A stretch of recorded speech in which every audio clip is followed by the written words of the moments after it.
Турак жай кооперативи менен курулуш компанияларынын айырмасы кандай болот? Келиңиздер айтып беребиз. Кооперативдерде комиссия бар. Башкача айтканда алгачкы төлөм. Комиссиясын төлөп келиңиздер. Канча болот? 4%. Кооперативдерде кезек бар. Өз кезегиңизди күтүшүңүз керек.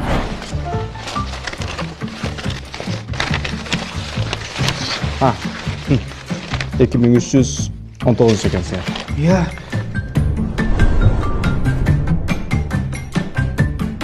Кооперативдерде баштапкы төлөм системасы бар. Сиздер эми жалпы сумманын 30% төлөйсүздөр.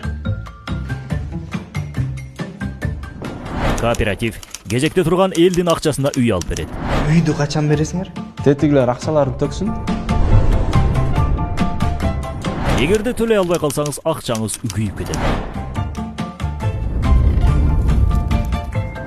Дайыма жабылып калышы мүмкүн. Кезекте турган элге көз карандысыз. Кадимки курулуш компаниясынан үй алсаңыз кандай болот? Курулуш компаниясында пайыз жок. Бизде пайыз жок. Курулуш компаниясында кепилдик бар. Учурда биздин 10дон ашык жерде объектилерибиз бар. Биз бул тармакта көп жылдан берибиз. Баштапкы төлөмсүз үй алсаңыз болот. Бизде баштапкы төлөм жок. Курулуш компаниялар курулуштарды өзү курат. Биз өзүбүз курабыз. Төлөй албай калсаңыз, акчаңызды кайтарып алсаңыз болот. Кайтарып алсаңыз болот.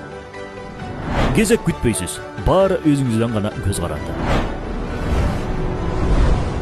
Дароо өзүңүзгө катталат.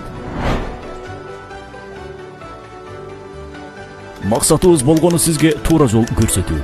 Чечим кабыл алуу өз колуңузда.